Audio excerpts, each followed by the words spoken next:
This conference will now be recorded.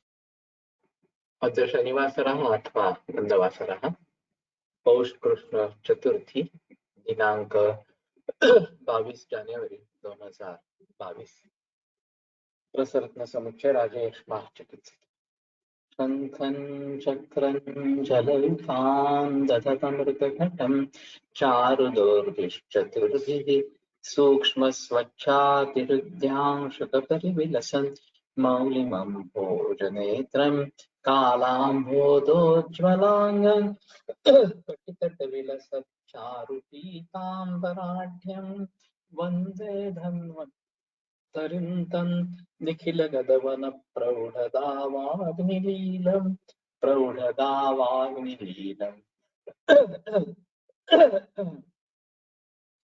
ब्रह्मणो हि समारब्धा मात्रेयाद्येषु पूजिताम् अस्मदाचार्यपर्यन्तां वन्दे गुरुपरम्पराम् आयुर्वेदरतं वन्दे माधवाख्यं महागुरुम् आयुर्वेदामृतं सर्वं शिष्येभ्यो प्रदत्तवान् द्रष्टाज्ञानी दृष्टकर्मा कृतकर्मा तथैव च अध्यापको विश्वश्रेष्ठो महान् संशोधकस्तथा गुणैरेतैः समुदितैः यत्कार्यं प्रतनोति सः समृद्ध्यर्थं हि कार्यस्य वयं नु प्रयतामहे सरस्वत्यै नमो यस्याः प्रसादात् पुण्यकर्मभिः बुद्धितर्पणसङ्क्रान्तं जगदध्यक्षमीक्षते आत्रेयं प्रथमं वन्दे आयुर्वेदशगद्गुरुम् आयुर्वेदामृतं सर्वं गृहीत्वा हि सुरेश्वरात् अग्निवेशादिकेभ्यो यत् प्रयच्छत् मुनिसत्तमः प्रथमं च कर्तारम् अग्निवेशम्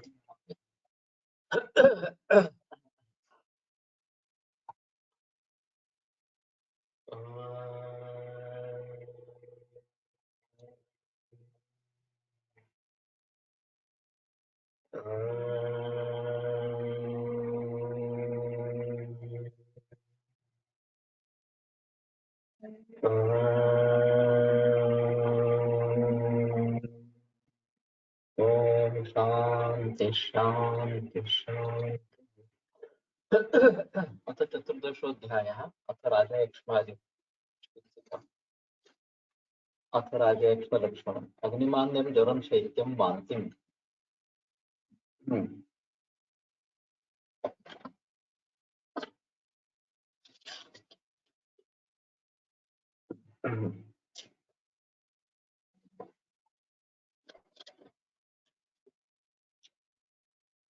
शोणितपूययोः सत्त्वहानिश्च दौर्बल्यं राजरोगस्य लक्षणं रोगराजस्य यः राजरोगस्य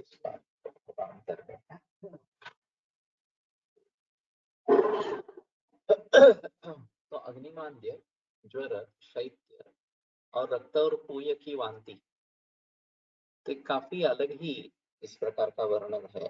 त्रिरूप राजयक्ष्मा षड्रूप और एकादश रूप जो ग्रंथों में वर्णित है इससे काफी अलग इस प्रकार का है थोड़ा सा। और शोणितपूय इस प्रकार की वांति ये काफी असाध्यता को सूचित इस प्रकार का करता है। सत्वहानिश्च और ये सत्वहानि भी अलग लक्षण बताया। दौर्बल्यम रोगराजस्य लक्षण रोगराज का राजयक्ष्मा का लक्षण है। रसस्य तुल्य भागेन हेमस भस्म प्रकल्प तो पारद के समान हेम सुवर्ण लेना है। तालकं गंधकं तुत्थं माक्षिकं रसकं शिलां रस साम्येन युञ्जीत तुत्थं भस्मीकृतं न्यसे। तो हरताल गंधक तुत्थ माक्षिक रसक और मनशिला रस साम्येन युञ्जीत ये रस पे समान लेना है। तुत्थम भस्मीकृतम न्यसे तुत्थ जो है वो भस्मीकृत इस प्रकार का वन्नो भस्मीकृतं चैव मयूरक सुत मयूरक सुतुत्थकम् किंचित टंकणकं दत्वा मार्गारस्य विषायुतम् तो बन्नी में भस्म करके मयूरक सुतुत्थकम सुतुत्थकम अच्छा किंचित टंकणकं दत्वा मार्गारस्य विषायुतम् फिर उसमें थोड़ा टंकन डाल के मार्जार जो है दिल्ली, उसके पुरीश के साथ ईशायुतम उसको उसमें मिलाकर प्रथमम पुटरे दधना द्वितीय मधुना से, तो पहला फूट घी के साथ देना है, दूसरा मध के साथ फूट देना है। थोड़ा सा भी अजीब है।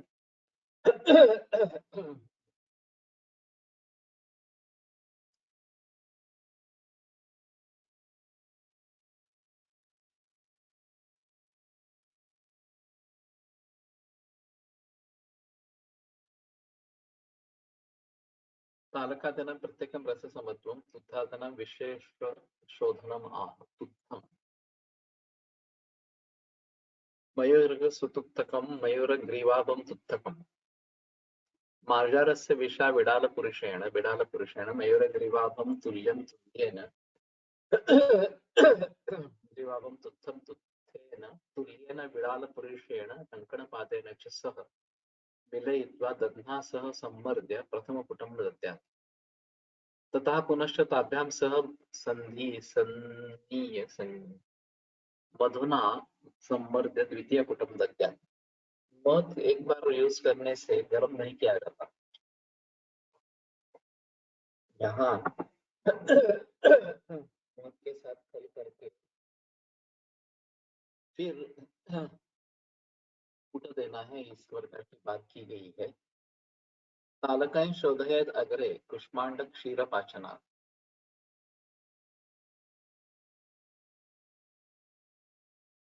तो तालक का पहले शोधन कर लेना चाहिए। कुष्मांड क्षीर पाचनात्, कुष्मांड क्षीर में उसका पाचन करें। तैले पचत ततः सम्यक चूर्णे व परिशोधिये, फिर तेल में पचन करें और सम्यक चूर्ण हो जाने पर शोधन करें। गंधकम शोधये दुग्धे रक्षकम नरवार्यण। गंधक की शुद्धि दूध में करे, कल का रसक जो है वो नृमूत्र में करे। माक्षिकम सिंधु संयुक्तम बीजपूर रसे पचे, सिंधु से युक्त माक्षिक बीजपूर रस में पचन करे। जयंती द्रव संपिष्टा शिला तत्रैव पाचय, और उसी में जयंती द्रव संपिष्ट इस प्रकार की शिला पाचन करे, शिला का पाचन करे। एकीकृत्य तथा सर्वम अर्कक्षीरेण मर्दये, सब इकट्ठा करके अर्क क्षीर से भावना देनी है। जयंती भृंगराजाभ्याम वामा पाठा कृशानुभी, जयंती भृंगराज वाम पाठा कृशानुभी अगस्ती लांगलीभ्यां प्रत्येकं दिवसं शनैः।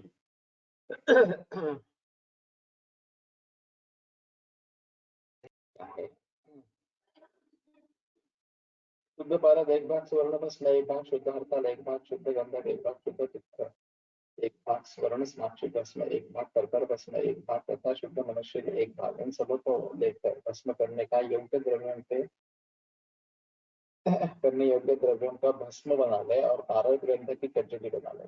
इसके बाद शुद्ध तृतीया में चौथाई भाग शुद्ध टंकन तथा मार्गार की विष्ठा मिलाकर दही के साथ अच्छी तरह में बंद कर लघु कूट दे। स्वांग शीतल होने पर निकाल कर तथा शहद के साथ तरल कर कूट दे।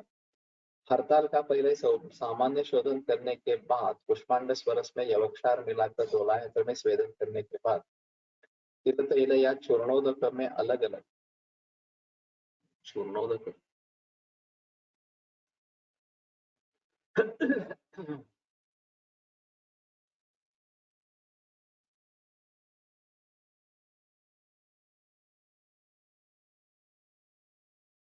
क्षीर पाचन ऐसा ही है।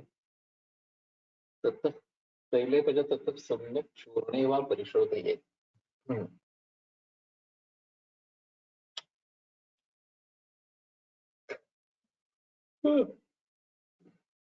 तिल में या चूर्णोदक में अलग अलग एक एक स्वेदन करके शुद्ध कर ले। चूर्णोदक जो है वो लाइम या चूना कहा जाता है, उसका जो पानी है वो लाइम वाटर, इसमें स्वेदन करना है, शोधन करना है। गंधकम शोधने दुग्धे रसकम नरवारण। गंध को दूध में शुद्ध कर तथा रसक खरपर को मनुष्य के मूत्र में दोला यंत्र के द्वारा स्वेदन कर शुद्ध कर ले और विधिवत भस्म बनाकर उसे योग में छोड़ दे।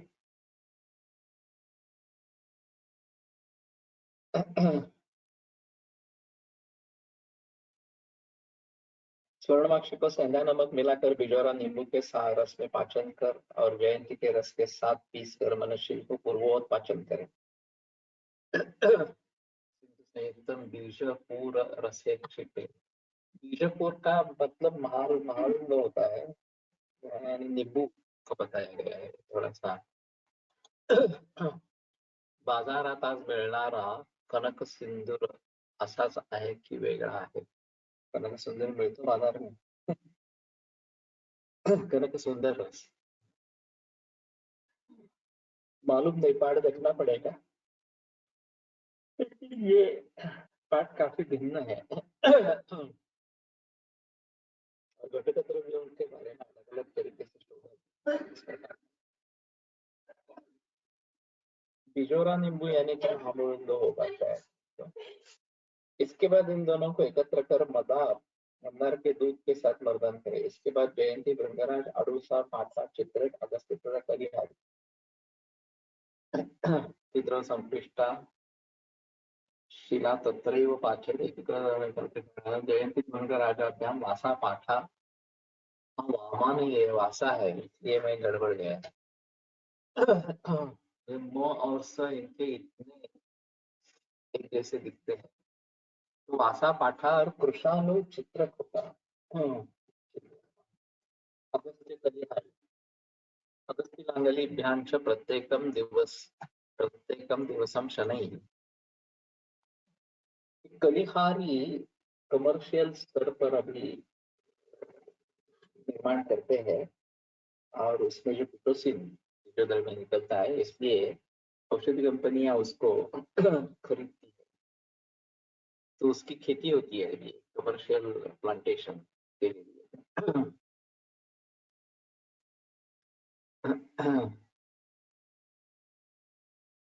ततस्तु गोलकम बद्ध्वा पचेत् पूर्ववत् आरुतः चूर्णे ततः भावेत आर्द्रकाम्पम सप्तधा व्योष निर्यासे रस कनक सुंदर।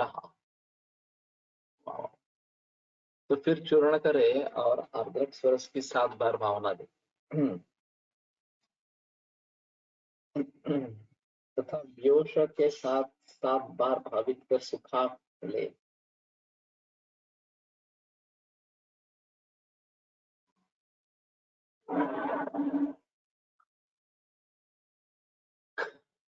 व्योष निर्या से ही इसमें भी इसकी भावना ही देनी है। रसक कनक सुंदरा। तो अदरक की भावना है और फिर मरीचा पिपली इनकी भी भावना है। गुंजाद्वयम त्रयम वास्य राजा यजमान राजा या गुंजा 2 या 3 गुंजा, ये इसमें करना है प्रयोग। मधना पिपली मरीचैर्वा वृतांते मत पिपली मरीच वृत स्नेहे द्रविणम वैद्य वयोवर विशेष। तो वय और बल जानने वाला वैद्य उसको स्नेहन करे। जयपाल रजो भीर्वा शुंठ्या गव्य गुप्ताक्तया प्रदीत शूलिने प्राज्ञ गुलमिने च विशेषतः। तो जयपाल के चूर्ण के साथ या शुंठी जो गव्य गुप्त से आप्त इस प्रकार की है। प्रदीत शूली में प्राज्ञ, तो शूल में इसको देना है। गुलमिने च विशेषता गुल्म में देना है। कादिवर्जम चरित पथ्यम रुद्यम वर्जन चुप, तो ककार वर्ज करना है और रुद्य बल्य ये पथ्य है। सन्निपाते दधि चयनम आर्द्रक द्रव संयुक्तम, सन्निपात में इसको आर्द्रक रस के साथ देना है। उड़ुचि त्रिफला क्वादहि संस्कृतो गुरुर्वरः।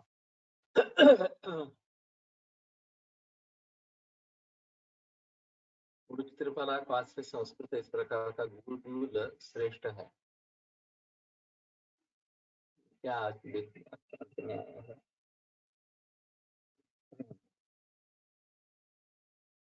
अथवा शुद्ध जयपाल के चूर्ण के साथ या सौंठ के चूर्ण के साथ गाय के घृत में मिलाकर बुद्धिमान व्यक्ति शूल के रोगी के लिए तथा विशेषकर गुल्म के रोगी के लिए दे।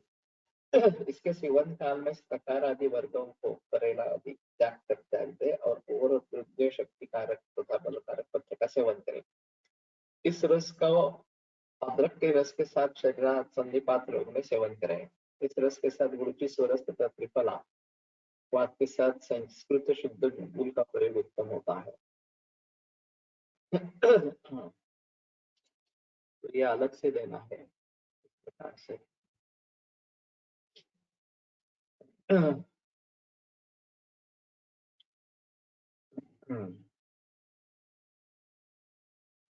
वैसे बनाने में बहुत ज्यादा डिफिकल्ट है ऐसा नहीं है, लेकिन काफी लंबी प्रोसेस है। और ये देखना चाहिए किस कंपनी का मिलता है। कनक सुंदर, कनक सुंदर वो अलग होगा। सर्वांग सुंदर और कनक सुंदर ये कल्चर कॉलेज के प्रयोग में थे, और वो कनक सुंदर दत्तुर बीच से संबद्ध है, तो ये नहीं लगता मुझे कनक सुंदर होगा। उसका खास प्रभाव अतिसार या प्रवाहिका में वो कनक सुंदर, शूल अगर ज्यादा है तो वो कनक सुंदर का प्रयोग करते थे, और बालकों में सर्वांग सुंदर का प्रयोग करते थे। तो कुसुंदर ज्वर अतिसार, हाँ। तो ये नहीं है कनक सुंदर, ये अलग हो गया। ये मिलता होगा ऐसा भी मालूम नहीं। और शूल और गुल्म, इसमें विशेषता इसका प्रयोग बताया गया है।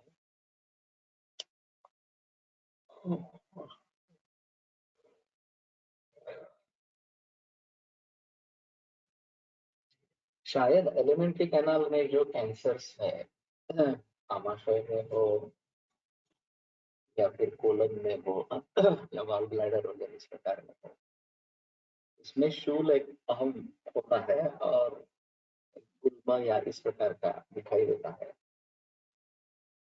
लीजन जो है वो। शायद उस प्रकार के शूल में ये काम करेगा, थोड़ा देखना चाहिए।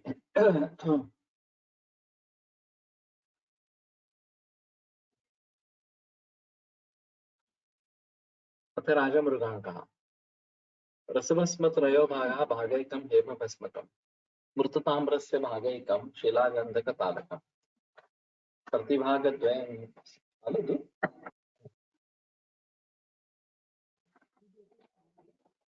शुद्धम् एकीकृत्य विचूर्णयेत् वराटां पूरयेत्तेन आदाक्षीरेण कनकम् विश्वा तेन मुखं वृद्धाण्डे तन्निरोधयेत् शुद्धं गजपुटे पश्चात् चूर्णयेत् स्वाङ्गशीतलम् रसो राजमृगाङ्कोऽयं चतुर्मुञ्चक्षयापहः दशपिप्पलिकाक्षौदरमरिचैकोनविंशतिः सघृतैर्दापयेत् वाथ रोगराज प्रशान्ते। राजमृगांक रस है।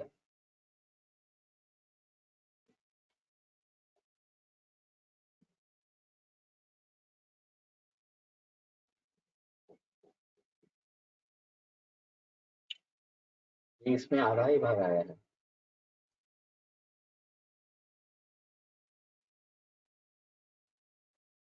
अजीब है।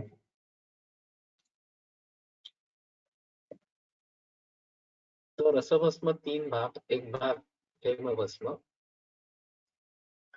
ताम्रभस्म 1 भाग, शिलागंधक तालकम प्रतिभागद्वयम्। तो मतलब शिलागंधक और हरताल ये भागद्वयम् शुद्धम एकीकृत्य विचूर्णयेत्। तो सब ये शुद्ध लेके इकट्ठा करे और चूर्णन करे उसका।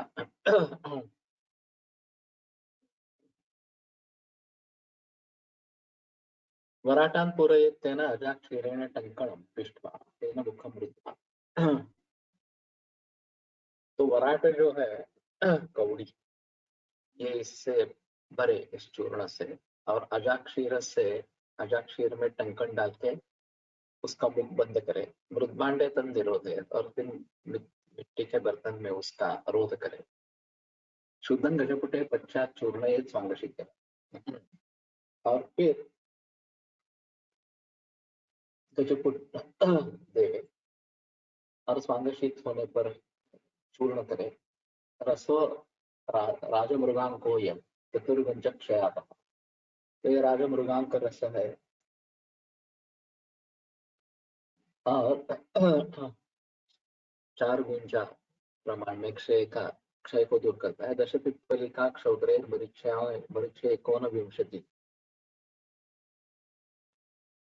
तो 10 पिप्पली मौत के साथ, या 19 मरीच, थोड़ा अजीब है, 19 मरीच सघृत ही दापये घृत के साथ।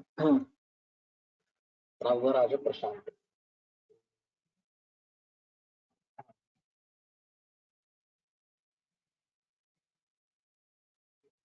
हिंदी में तो भाषांतर दिया है एक सूत्रों का, लेकिन सूत्र नहीं दिए हैं हिंदी टेक्स्ट में। तो राजमृगांक कभी मेरे ख्याल में बाहर मिलता है। अब ये वही है या कुछ अलग है, ये थोड़ा देखना पड़ेगा। और एक राजमृगांक का पाठ कस्तूरी के साथ है। तो इसके बारे में थोड़ा देखना पड़ेगा कि जो राजमृगांक बाहर मिलता है आज, ये यही है क्या। वैसे बनाने में ज्यादा तकलीफ नहीं है इसमें। और एक बात है, हरिता और मनुष्यला बहुत सारे योगों में आ रहे हैं। और आर्द्रक स्वरस की भावना या तिकटु का प्रयोग बहुत सारे योगों में है। CSIR ने एक स्टडी किया था, तो पता चला कि बहुत सारे योगों में तिकटु है। तो फिर उन्होंने तिकटु क्यों डाला जाता है, ये थोड़ा ढूंढने की कोशिश की। तो उनका कहना था कि ये कैटालिटिक एक्शन है तिकटु, और फिर इसलिए बहुत सारे योगों में त्रिकटु है। वैसे त्रिकटु केवल कैटालिटिक एक्शन है ऐसा तो नहीं है, पाचन ये भी एक्शन इसकी स्ट्रॉन्ग है। लेकिन उन्होंने जो निष्कर्ष निकाला वो कैटालिटिक एक्शन का निकाला था। राजमृगांक विविध पाठ आहेत, योगरत्नाकरमध्येच 3-4 आहेत। तो अभी एक बड़ी समस्या रहेगी, बाजार में उपलब्ध जो योग है वो किस पाठ से बने गए हैं, बनाए हैं, और फिर भली भांति बनाए गए हैं या नहीं बनाए गए, ये भी एक बात देखनी चाहिए। बहुत सारे भस्म बहुत सस्ते दाम पे भी मिलते हैं, और ये अभिलोभ से मारण इस प्रकार से किए जाते हैं, तो ये ज्यादा अच्छा इस प्रकार का नहीं है। गंगा फार्मेसी, गंगा आयुर्वेद निकेतन, जो गंगा फार्मेसी के भस्म बहुत ही सस्ते दाम पर मिलते हैं। बहुत सारे वैद्य उसका प्रयोग करते हैं। और गंगा आयुर्वेद निकेतन ये थोड़ा महंगी वाली इस प्रकार की महंगी दवाई वाली कंपनी है। अभी मालूम नहीं मुझे इन दोनों के बारे में।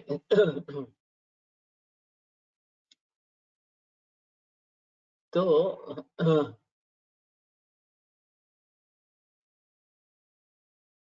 भारत यानी कि रस सिंधु रस भस्म लेना है तो, और सुवर्ण भस्म, ताम्र भस्म, मनशिला, गंधक, तालक, ये सब है। और वराटान पूरयते ना अजाक्षीरण टंकणम, ये लोकनाथ रस में भी इसी प्रकार की स्थिति बताई गई है। तो लोकनाथ रस ग्रहणी में अच्छा काम करता है। और मेरे भी प्रचलन में है, अगर शूल प्रकार का आ जाता है तो लोकनाथ रस अच्छा काम करता है। इसमें भी इस प्रकार से वराठी में ये डाल के फिर कूट देना है, ऐसा है। तो कपर्दिक एक थोड़ी सी ऐसी है कि जो शूल नाशन, विशेषतः कोष्ठशूल जो है उसकी नाशन इस प्रकार की बताई गई है। और इसका क्या मतलब होगा ये थोड़ा देखना पड़ेगा।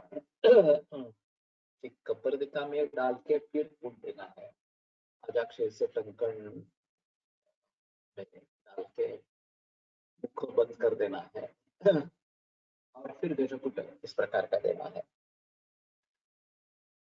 तो ये थोड़ा सा वराटिका या कपर्दिक में डाल के करके करना है, ये इसके बारे में अलगता से थोड़ा सा सोचना पड़ेगा। तो देखते हैं।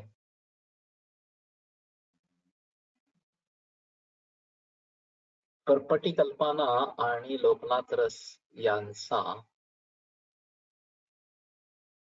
वापराच्या अवस्था काय आहेत?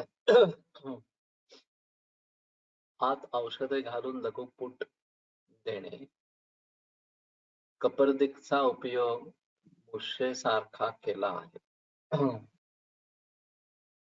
हाँ, लेकिन मूषा के गुणधर्म उसमें ऐड नहीं होते। मूषा केवल एक रखने के लिए होती है, टेम्परेचर मेंटेन होता है। यहाँ उसके साथ कपर्दिक का भी भस्म हो जाता है। जब चूर्ण करेंगे आगे चलकर तो कपर्दिक का भी भस्म हो जाता है एक ही पुट में। अगर नहीं हुआ तो शायद फिर से पुट देना पड़ेगा इस प्रकार का। और परपटी कल्पना और लोकनाथ रस ये अलग अलग है। शूल जहाँ पे ज्यादा इस प्रकार का है वहां शायद लोकनाथ रस ज्यादा अच्छा काम करने वाला माता प्राधान्य में। और ये जो ग्रहणी का खास लक्षण है उसको ध्यान में रखते हुए परपटी का प्रयोग अच्छा होता है। और ऐसा कहा जाता है कि परपटी एक कल्पना के जरिए उसका शोषण जो है वो आंत्रों में होता है, लघु अंत्र में होता है। इस प्रकार से ये ऊपर और नीचे कदली का पान रख के इसको गरम गरम डाल के जब परपटी जैसे बनाते हैं तो ये शायद लघुवंत्र में जाकर खुलता है। मैं तो प्रयोग करता हूँ, ज्यादातर समान काम में देता हूँ परपटी के। सिर्फ स्वर्ण परपट्टी सुबह के काम में देता हूँ। पंचामृत परपट्टी या लोह परपट्टी, ताम्र परपट्टी ये समान काल में देता हूँ। अर्थात इनका बहुत कम प्रयोग हुआ है, ताम्र परपट्टी या लोह परपट्टी। पंचामृत परपट्टी ज्यादातर प्रयोग में लाई जाती है। और प्रदेश रखना बहुत जरूरी इस प्रकार का रहेगा। अब जैसे कि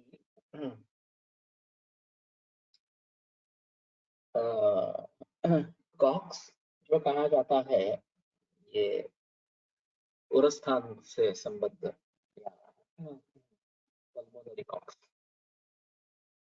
उसके लिए दी जाने वाली दवाई और स्प्रू या इंटेस्टिनल टीबी के लिए दी जाने वाली दवाई इसमें कुछ फर्क कर सकते हैं क्या? तो एक अभी ऐसा है कि इंटेस्टिनल टीबी के मरीज बहुत कम दिखते हैं और उसको समझ पाना कि ये टीबी है इस प्रकार से या राजयक्ष्मा है हमारे सब में, तो ज्वर एक अहम लक्षण होता है। और राजयक्ष्मा के पूर्व रूप में जो पातक पायन पानेशु केश वगैरह इस प्रकार का दिखाई देता है। तो ये बात मैंने पूछी है मरीजों से और ये सही आती है कि सिर्फ उसी के पान में, उसी के भोजन में केश आते हैं। घर में अगर 4-5 लोग हैं और अगर बेपरवाही से केस घुस जाते हैं, बाल घुस जाते हैं अन्न में, तो सभी के भोजन में होने चाहिए, लेकिन सिर्फ इसी व्यक्ति के भोजन में बाल दिखाई देते हैं, ये मरीज बताते हैं। और स्वप्ने चापि भगो हुए, ये जो बात बताई गई है, केशास्य तुषभस्मादि राशौ समधिरोहणम, ये भी सपने में दिखता है कि केश भस्म अस्थि वगैरह के राशि पर चढ़ रहे हैं, इस प्रकार का सपना दिखता है। या फिर अन्य प्राणियों के द्वारा अभिदर्शन उसका होता रहता है। परपटी केळीच्या पानात ठेवल्यावर स्नेहाच्या पोटली गायीच्या स्नेहाने दाब द्यावा असं वाचलं आहे. रेफरन्स सापडला तर GSVC ग्रुप पर टाकतो. अभी कल हमने पढ़ा ना परपटी, उसमें है ये।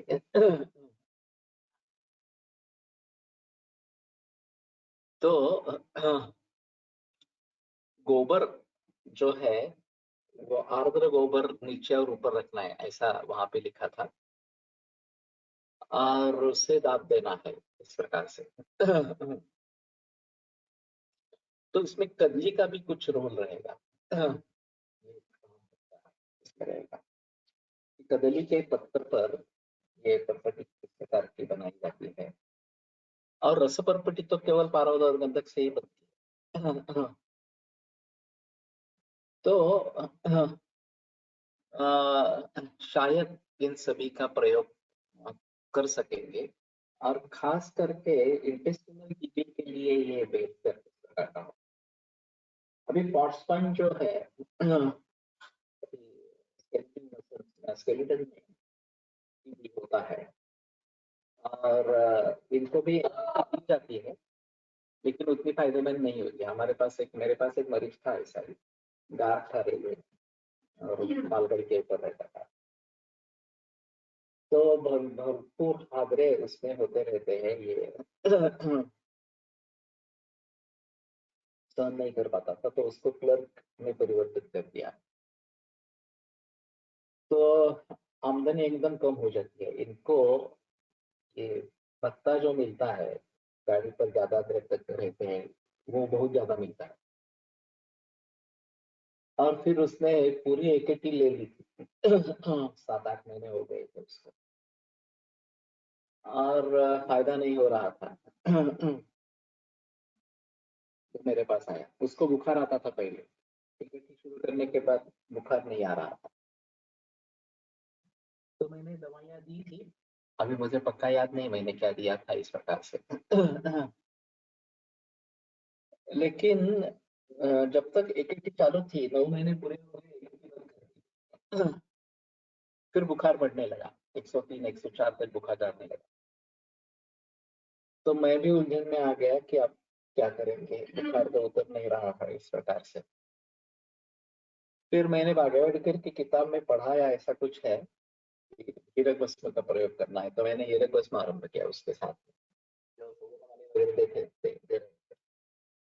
तो हीरक भस्म देने के बाद बुखार उतर गया।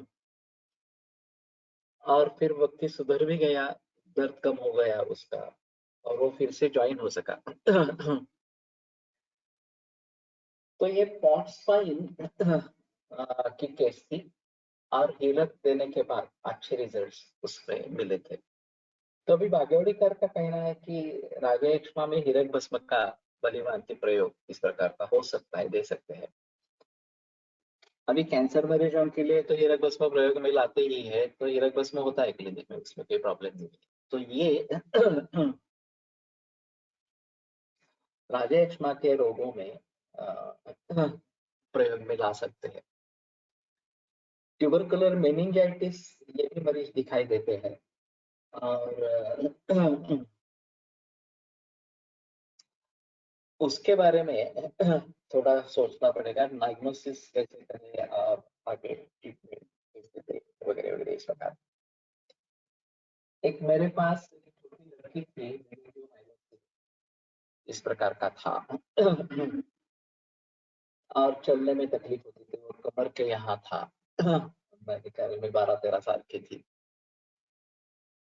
और मेरी ट्रीटमेंट चल रही थी। फिर बुखार आने लगा, और मुझे लगा है कि मेनिंजाइटिस के लक्षण है। मैंने मेनिंजाइटिस को मरीज देखे नहीं थे इस प्रकार, तो मैंने रेफर किया। फिर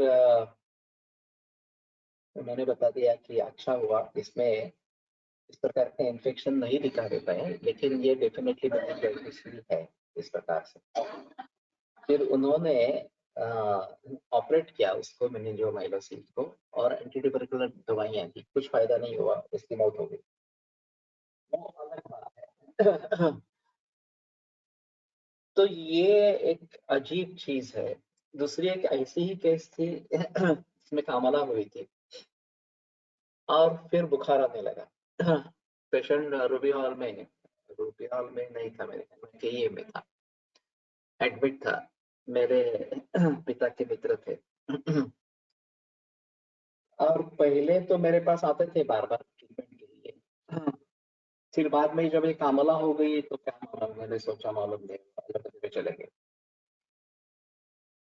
और फिर ये बुखार क्यों आ रहा है ये पता नहीं चल रहा था, तो इन्वेस्टिगेशंस काफी चल रहे थे। तो फिर उन्होंने फिर से मुझे बुलाया, मैंने जाकर के ये में देखा मरीज को।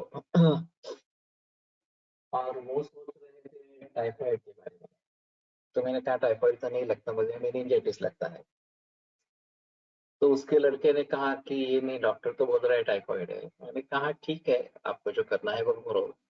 क्या होता है मुझे एक बार फिर बता दें। 2 दिन के बाद मेनिंजाइटिस कंफर्म हो गया एलोपैथी में। तो फिर दौड़ता हुआ मेरे पास आया उनका लड़का कि ये बता रहे हैं मेनिंजाइटिस ही है, इस प्रकार से ट्यूबरकुलर मेनिंजाइटिस, तो आप दवाई दे दीजिए। मैंने कहा वो सबके आगे निकल चुके हैं, दवाई का कुछ फायदा नहीं होगा। तो बोले लेकिन मेनिंजाइटिस तो साध्य है ना, ट्यूबरकुलोसिस तो साध्य है एलोपैथी में। कहा है, लेकिन फिर भी सभी मरीज साध्य होते हैं ऐसा तो नहीं है ना। एक रोग साध्य हो सकता है, लेकिन ये मतलब नहीं कि सभी मरीज उस रोग के साध्य हो जाएंगे। हर एक की अवस्था वगैरह अलग अलग किस प्रकार की होती है। और ये एक मंदिर, एक पुरानी फिल्म थी, इसमें इसको पल्मोनरी कॉक्स दिखाया गया था, और फिर उसका ऑपरेशन होता है वगैरह इस प्रकार की कहानी। तो बुखार ही मेन लक्षण था और कामला थी, ये दोनों साथ में थे। अब ये मेनिंजाइटिस जैसा जो नेक रिजिडिटी, ये उसका अहम लक्षण माना जाता है मेनिंजाइटिस का। मुझे क्यों महसूस हुआ मुझे मालूम नहीं, शायद इवनिंग राइज टेम्परेचर ये एक अहम मुद्दा इस प्रकार का था। तो फिर उनके कहने पर मैंने दवा दे दी देने के लिए, लेकिन कुछ फायदा नहीं हुआ, 3-4 दिनों में उनकी मौत हो गई। तो कहने का तात्पर्य अर्थ ये है कि अभी पिक्चर्स में अगर दिखाते हैं कि टीबी इज क्यूरेबल वगैरह वगैरह इस प्रकार से, या हैंसन्स डिसीज है, तो ये क्यूरेबल है इस प्रकार के बारे में विज्ञापन दिए जाते हैं। और बहुत सारे इस प्रकार के मरीज भी है जो अच्छे हुए हैं इस प्रकार से। लेकिन एक दर्शन शंकर का बहुत अजीब अनुभव रहा। उन्होंने जो academy of development science Karjat के नजदीक कशेले में काम शुरू किया आदिवासियों के लिए, तो हाँ, पोदार की टीम लेके गए थे उनके बेटी के समस्याओं के लिए, और उसमें एक मरीज था हैंसन का। तो पैचेस थे, सेंसेशंस बहुत कम हो गए थे, तो इन्होंने डायग्नोसिस किए हैंसन्स है। और दवाई तो हमारे पास अभी नहीं है, लेकिन अगली दफा हम दवाई लेके आएंगे इस प्रकार वैक्सीन जो है।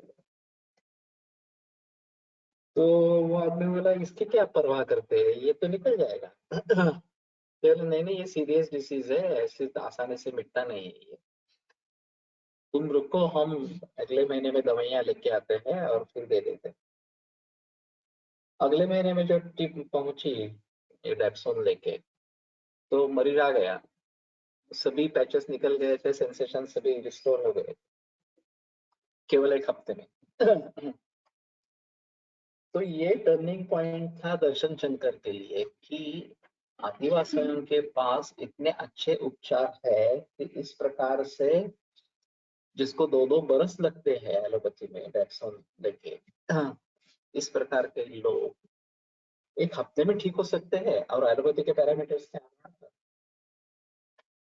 तो फिर उसने ये उनके ऊपर काम करना आरंभ कर दिया, आयुर्वेद को लेकर वो आगे बढ़े। और फिर आंवला कैंडी उन्होंने ढूंढ निकाली, ऐसा उनका कहना है कि ये जो प्रिपरेशन आंवला कैंडी का आ गया, तो पहली बार उन्होंने वहां पे किया आदिवासियों को पैसा दिलवाने के लिए। तो कहने का तात्पर्य अर्थ ये है कि इस प्रकार की बड़ी-बड़ी बीमारियों के बारे में भी हमें कुछ इस प्रकार का हो सकता है। अलग इस प्रकार से औषधि नाम रूपाभ्याम जानते यशपावन अरूपाश्चैव गोपाश्चैव चान्य वनवासिनः। नाम और रूप से वनस्पति जानते हैं। तो योगमासां तो योग विद्या देशक आलोकवादितम पुरुषम पुरुषम वीक्ष्य स भवेत् विषविद्यमा। इनका हर व्यक्ति के लिए किस प्रकार से प्रयोग करना है, ये जो जानता है वो उत्तम वैद्य इस प्रकार का बताया गया। तो ये काफी मुश्किल इस प्रकार का है।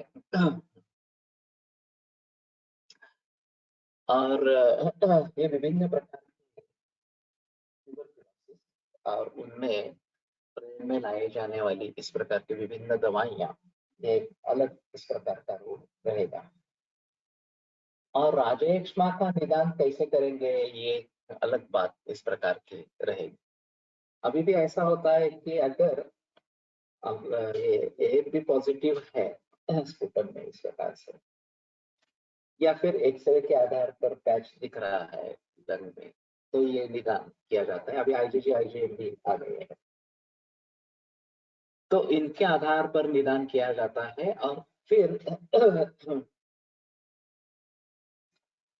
एंटीकॉक्स ट्रीटमेंट, वो 2 ड्रग से शुरुआत होकर अभी 7-8 ड्रग तक पहुंची है और काफी क्षति होती है पूरे शरीर की, नेफ्रोटॉक्सिक और हिपेटोटॉक्सिक इस प्रकार की ऐसी भी दवाइयाँ इस प्रकार के, उसमें अभी केमोथेरेपी भी ऐड हो गई है इस प्रकार से। और फिर भी इतना सारा होने के बावजूद जैसे ही एड्स का स्प्रेड हुआ, वैसे एड्स के सभी मरीज राजयक्ष्मा होकर मर रहे हैं और इनमें ये एक ही काम नहीं कर रही है। तो मूल रूप से हमें इसके बारे में सोचना और फिर अलग अलग प्रकार के राजयक्ष्मा के लिए अलग अलग योगों का शायद प्रयोग करना पड़ेगा। तो ये वराटिका का है, तो मुझे लगता है कि इंटेस्टिनल की भी अगर डायग्नोसिस है तो ये राजमृगांक तो इसमें जो आया है अभी वराटिका, और ये बनाने में ज्यादा मुश्किल नहीं है। तो शायद उसके बारे में सोच सकते हैं। अथ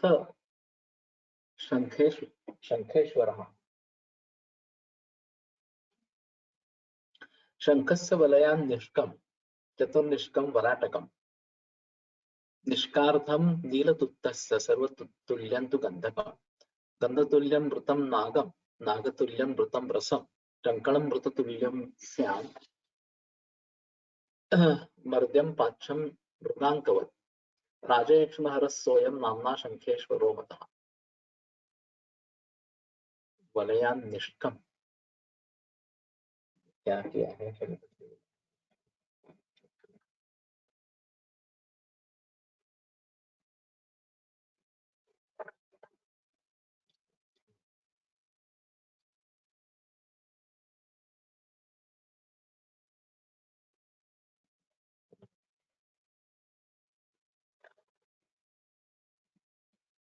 शंख का वलय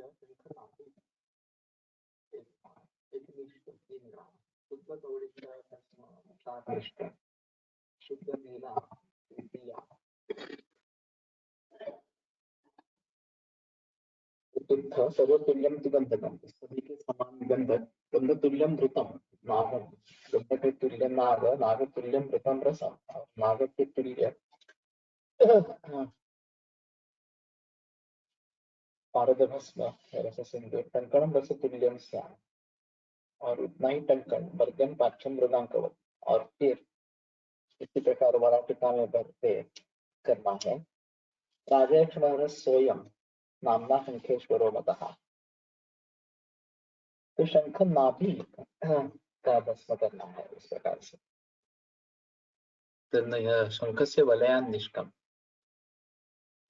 पुराने जमाने में शंख का भस्म अलग और शंख नाभि का भस्म अलग, ये बनाने का तरीका था।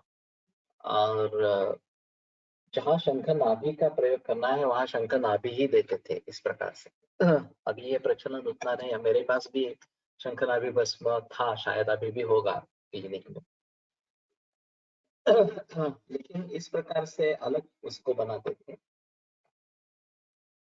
और इसका संबंध कहाँ है ये थोड़ा देखना पड़ेगा। शायद ये कर्ण विवर जो है उसकी रचना और शंख नाभि की रचना एक जैसी इस प्रकार की है। नाभि आणि शंख भस्म गुणधर्म मध्ये काय फरक है, वही मैं बताने की कोशिश कर रहा हूँ। तो ये शायद गर्भावस्था में भी इस प्रकार से ज्यादा प्रयोग में लाया जा सकता है शंख नाभि का भस्म। और खास करके अभी ये जो टिनिटस वगैरह है, कर्णस्वेद कर्णनाद, इस प्रकार के रूपों में शंख नाभि का प्रयोग हो सकता है। अभी मुझे पक्का याद नहीं है मेरे क्लिनिक में शंख भस्म है या नहीं है, शंख नाभि भस्म है या नहीं है इस प्रकार से। तो सुधा वर्ग से बहुत सारे लोग वैद्य थोड़ा सा इस प्रकार का। तो अगर एक शंख या शौक्तिक एक बार या दो तीन बार अंधेरे में रख देते हैं तो शुरू में वो राखी कलर का इस प्रकार का दिखता है, लेकिन एक महीने में पूरा श्वेत हो जाता है। 6 महीने में। तो वैसे ही अंधेरे में रखेंगे ढक के, तो 6 महीने में जब निकालेंगे तो धवल शुभ्र इस प्रकार का होता है। ये केवल काल के परिणमन से इस प्रकार का प्रयोग होता है। तो ये मैंने भी किया था इस प्रकार का, देखा था कि इस प्रकार से वो धवल हो जाता है। नाभि अधिक मृदू व स्निग्ध असावी बाहेरील शंखापेक्षा। पॉसिबिलिटी है लेकिन उसका अलग करते थे तो अभी ये फिर से प्रचलन में लाना ज्यादा अच्छा इस प्रकार का रहेगा कि शंख नाभि का अलग भस्म बनावे और पूरे शंख का एक अलग बनावे इस प्रकार से। शंख नाभीचं वजन जास्त असतं त्यामुळे पार्थिवत्व जास्त असावे। पॉसिबल प्रकार का है। अभी ये काम में छिद्र है तो शंख भस्म और उसके ऊपर थोड़ा सा नींबू रस डालते थे और ये टिम्पेनोप्लास्टी करने की जरूरत नहीं पड़ती थी, वो भर आता था इस प्रकार से। यहाँ पे कर्णपी नाम की एक पाउडर प्रयोग में लाए, फुटाने डॉक्टर फुटाने करके है, तो वो काम के छिद्र के लिए उपचार करते थे, कर्णपी नाम की पाउडर। अभी रिसेंटली मैंने एक मरीज को उनके पास भेजा था तो उन्होंने कहा कि अभी वो बंद कर दिया है मैंने पाउडर, और उन्होंने सारी वाली रोटी दे दी पेशेंट को। तो ठीक है, कम से कम आयुर्वेदिक दवा दी है ये एक। चंद्रोदय वर्ती मध्ये शंख नाभी आहे।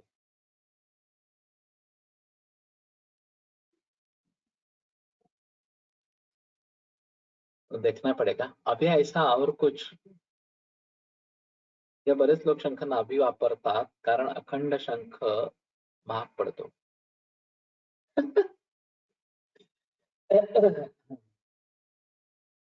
और अजीब चीज है.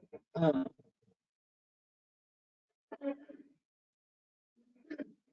हम्म.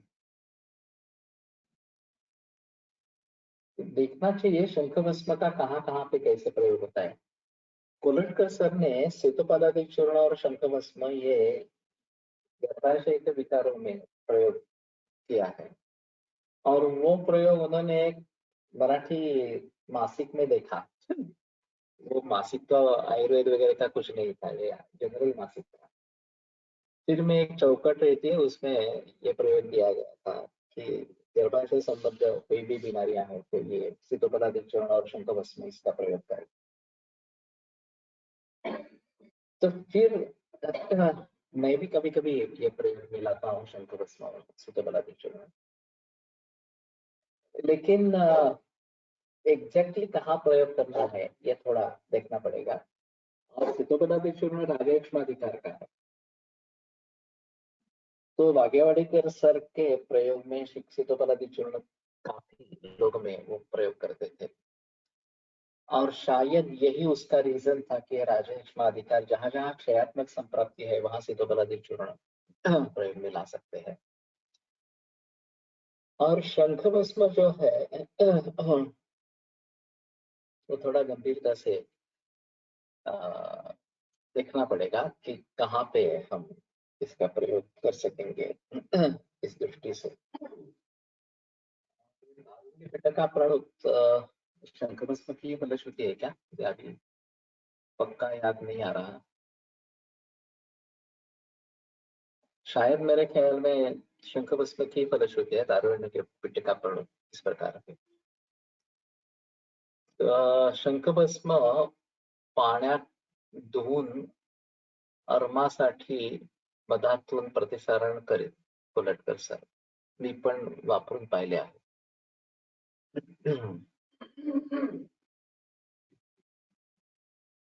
ओके. तो ये अच्छा है अर्म के लिए. खास करके जो प्रस्तारी अर्म टेरिजियम है ये काफी दिक्कत वाला मामला होता है. ऑपरेशन करने के बाद भी बढ़ता है तो कोई मतलब नहीं होता. तो वैसे चंद्रोदयावर्ती इसमें प्रयोग में ला सकते हैं, इसमें कोई प्रॉब्लम नहीं है. लेकिन सिर्फ शंख भी इस प्रकार से अगर चाहते हैं तो शंख नाभि का भस्म फिर प्रयोग करे ज्यादा अच्छा इस प्रकार का रहेगा. तो ठीक है, देखना है इस प्रकार से ये प्रयोग कर सकते हैं. तो ये शंखेश्वर मालूम नहीं मिलता है नहीं मिलता है इस प्रकार से.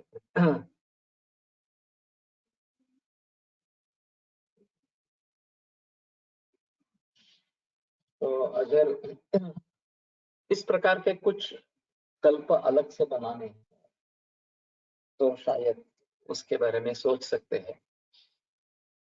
और सिंदूर कल्पना बनाएंगे और इसमें तलस्थ भस्म मिल जाता.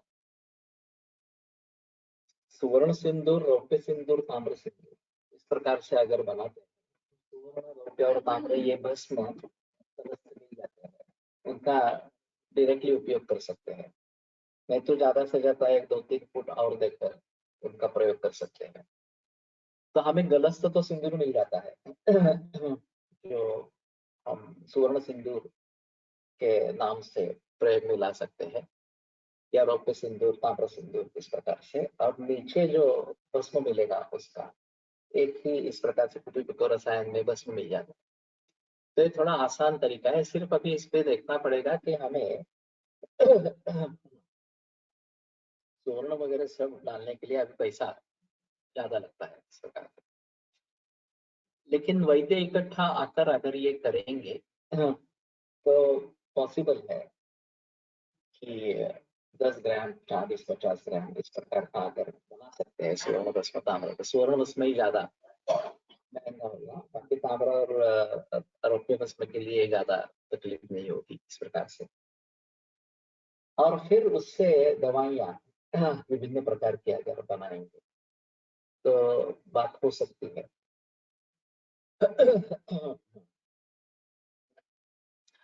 तो मैं समझता हूँ कि ठीक है, हम इसके जरिए अगर कुछ बना सकते हैं तो ज्यादा अच्छा इस प्रकार का होगा।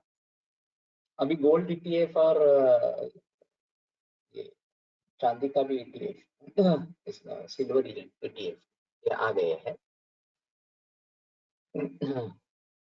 पुढे बरेच फूट द्यायला लागतात, कितने देने पड़ते हैं।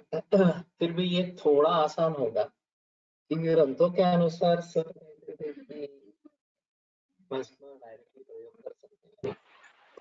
अगर भस्म नहीं होता है उतना और उसको आगे भी पुट देने पड़ते हैं, तो कितने पुट देने पड़ते हैं एक बार सोचो। और वैद्यों की गिनती करो जो इन्वेस्ट करने के लिए तैयार है। सुवर्ण के लिए खास करके, रौप्य और ताम्र तो कर सकते हैं, उसमें कोई प्रॉब्लम नहीं।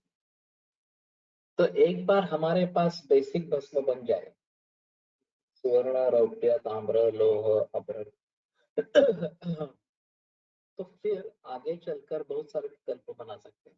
ये प्रॉब्लम त्यामुळे 20 फूट इतर साठी चालतात. मला सुवर्णाला 60 फूट द्यावे लागले, साधारण 20 फूट इतर साठी चालतात. ओके। तो 60 फुट कहेंगे तो ये कम से कम 4-5 महीना चलेगा। तो ठीक है, एक बार खर्चा निकालो कितना हो सकता है, क्या हो सकता है। और अगर जो वैद्य तैयार है इसके लिए, उनसे एडवांस लेके 9 महीने लगतात. ओके, तो लागले हम, ये बात हो सकती है, ऐसा थोड़ा सा रहेगा।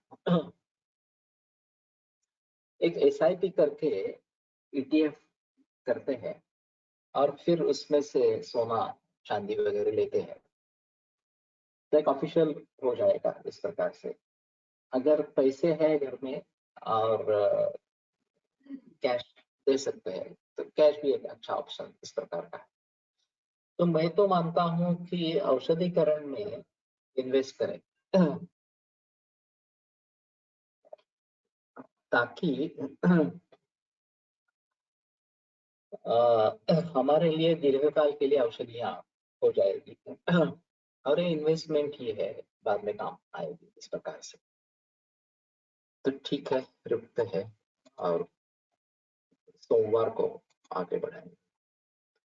आयुर्वेद प्रकांडो निगदित इह हि शल्यतंत्र प्रधानः शिष्येभ्यः शाश्वतोऽयं निखिल जन कृपा व्याप्त चित्तेन येन आयुर्वेदस्य वाञ्छन् पुनरपि भुवने तां च सुष्ठु प्रतिष्ठां श्रेष्ठं धन्वन्तरिं तं प्रणमति च सदा वैद्यवर्गो हि नूनं वैद्यवर्गो हि